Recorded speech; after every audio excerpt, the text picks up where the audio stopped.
the weather patterns are changing. Rising temperatures. We are more and more aware every day about this. I'm worried about it. Always recycle. Try to buy as little new things as possible. Yeah, I do recycle a lot.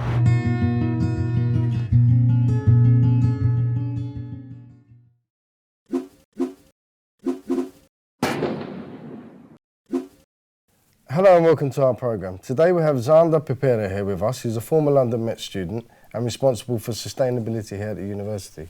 Hello Zanda, how are you? Hello, good, thank you. How are you? Yeah, very well, thanks. Thanks very for well. having me here today. No problem, you're welcome. Can you tell us your main purpose in your role here at the university?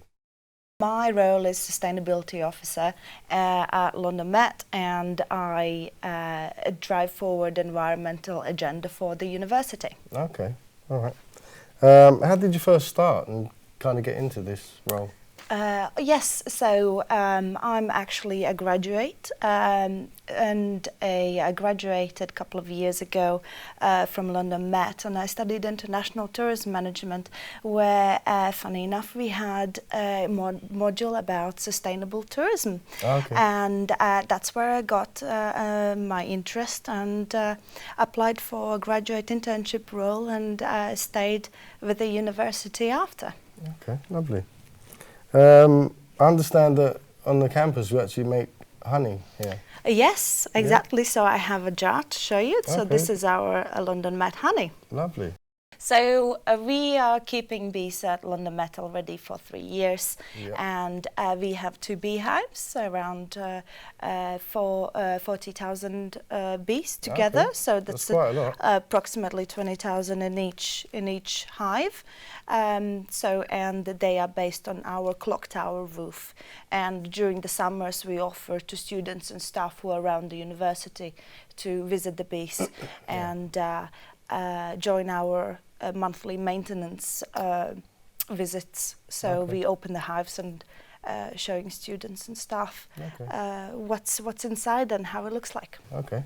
And do you sell this to the students? At the moment not, but we are giving honey jars out to staff and students for their engagement in sustainability events throughout the academic year. So at the moment they could be as a prizes for the Green Week events, for attendance prizes, so the lucky dips and things like that.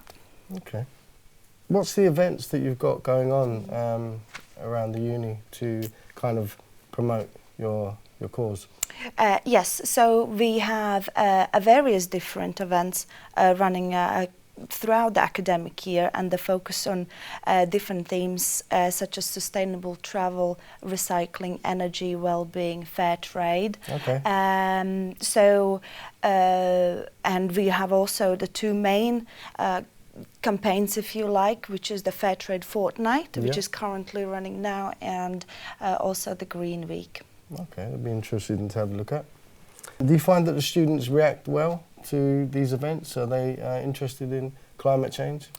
Oh yes, absolutely. And I think comparing to the previous years, this is something that is more out there on the social media as well, on the TV, and people are more aware, and we get very interesting conversations with the students when we have face-to-face awareness stands, which we find the most effective when we have to talk about behaviour change. Okay. Do you find that the tutors and the lecturers are sustainable enough? Could they do more for the uni?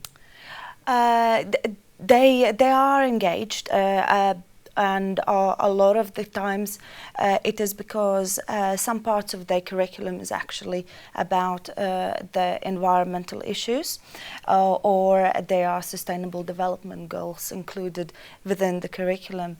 However, we would like to see still a more practice-based actions, for example, switching off projectors at the end of the lectures. Okay, that's fair enough. Do you believe London Met should declare itself climate change emergency? I believe that London Met should be declaring climate change emergency. However, we need to have a plan how we are going to act after the declaring it, and I think we should be working with other institutions across the London to collaborate and work on the climate emergency actually together and work out the plan on how we're going to achieve this together. Yeah. Okay. Well, thanks for your time here today, Zanda. Thank you. Good luck in the future. Thanks a lot. Hopefully we see you again. Next we have a feature on sustainability in fashion. Sustainable fashion is basically clothing that they are made out of maybe like materials that they are recycled, or they don't sustain fur in there, or they don't like basically they're not made in sweatshops. Sustainable and sustainability is so much things at the same time. I do research a lot. I'm always on apps with second-hand bags and clothing, and I'm like always trying to find something new to wear. Or if I have in my mind, okay, I want to buy a coat, okay? Instead of going to Zara buy a coat, I will search it on these shops, and I will take a budget like, okay, I want to give like £50, and I will find the best one. And really I have found a really nice pieces. So I will search, find what I want, buy it, that's it. My best one was my leather Marc Jacobs jacket with the graphic on the back.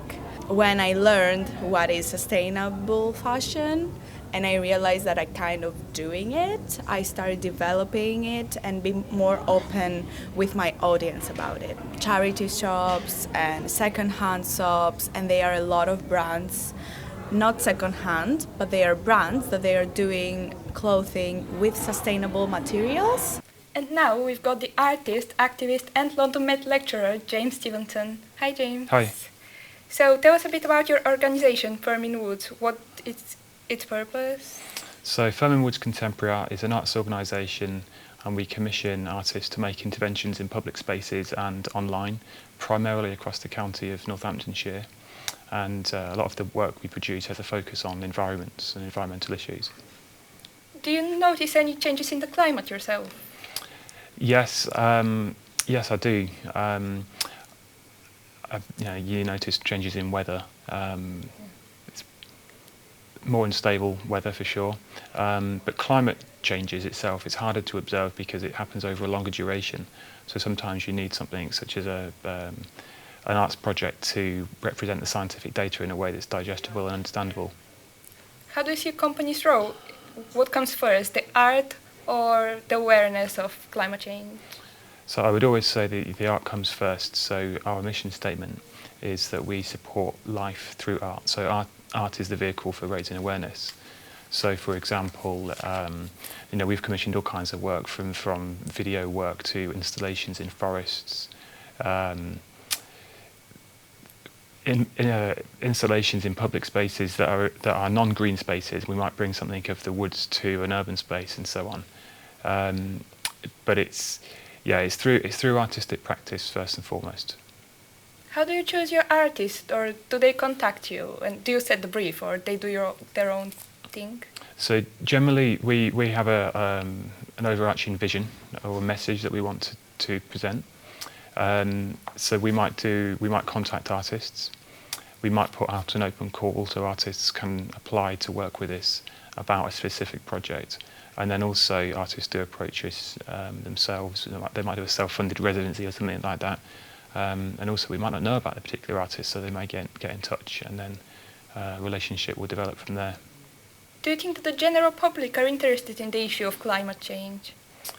I hope so. I think so. I think increasingly, especially with young people, more and more people are interested, perhaps a little frightened. Some people perhaps don't know the information that's out there, and it might take an artistic project to raise awareness or to present information in such a way that's understandable, or even just to make us feel a bit better, having some art in our lives in the face of some quite bleak issues. Yeah, definitely. Yeah. Do you think it's important to educate children early on about this issue? Yeah, so our organisation is an educational charity, so education is at the heart of everything we do. And I think maybe at the bottom of your question is about whether we should tell the truth to children, which I think equipping children for the future is what education is all about. So we have to be honest with them, but perhaps do it in a way which is exciting, that they can understand. And this is what art's good at. It's kind of, it sort of fits in the gaps where other things can't. And, you know, you can beat somebody over the head with some science, but actually you can be much more subtle with an arts project. Yeah. And what do you want your contribution to the world to be? First of all, I'd like to have a contribution to the world, and a positive contribution. So perhaps when my son grows up and asks me what I did, I can answer him with something positive. And I think art is the means to do that. We can do a lot with it. Thank you very much for the interview, James. And now we've got a feature on upcycling.